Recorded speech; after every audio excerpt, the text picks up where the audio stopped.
Eu nacín o 7 de xaneiro de 1913, xa pasaron anos desde entón, nunha pequena vila achegada ao Cantábrico lugués, chamase Vilanova de Lourenzá. Examineime na Universidade de Santiago da Reválida e unha vez rematados os estudios de bachillerato decidín facer unha carreira superior. Meu pai veía con simpatía que eu me fixese abogado, eu non tiña moita vocación de abogado, pero por satisfacelo, inda que el nunca me impuxo nada, decidín estudiar. Fixen o primeiro curso en Madrid no ano 1930-31.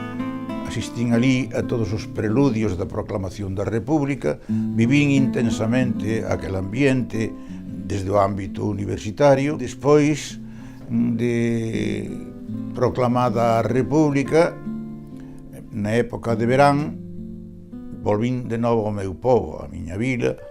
Un amigo me deu a coñecer a teoría do nacionalismo galego de Vicente Risco e isto influiu moito no meu ánimo.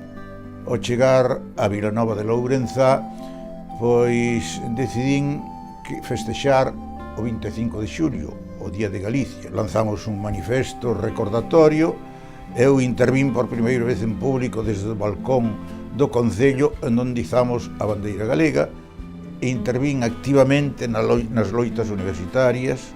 Fun secretario xeral do Grupo Ultreia, fun secretario xeral das Mocedades Galeguistas, dirixín a revista Universitarios, fun membro directivo da revista Alento, colaboraba en todos os xornais non só de Galicia, sino da emigración, e sendo mozo intervía en casi todos os actos con Castelao, con Bóveda, con Suárez Picallo, con Alonso Ríos, con Otero Pedrallo, etc. De maneira que eu pisei Galicia de punta a punta, facendo propaganda do Partido Galeguista primeiro e do Estatuto despois.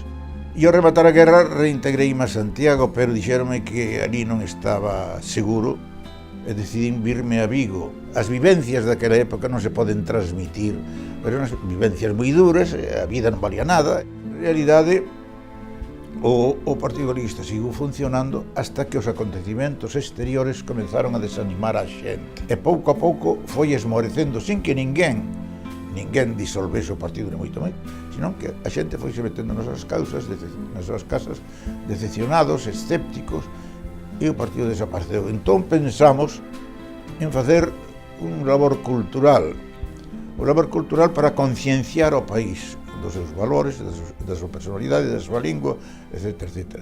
E así foi como naceu Galaxia.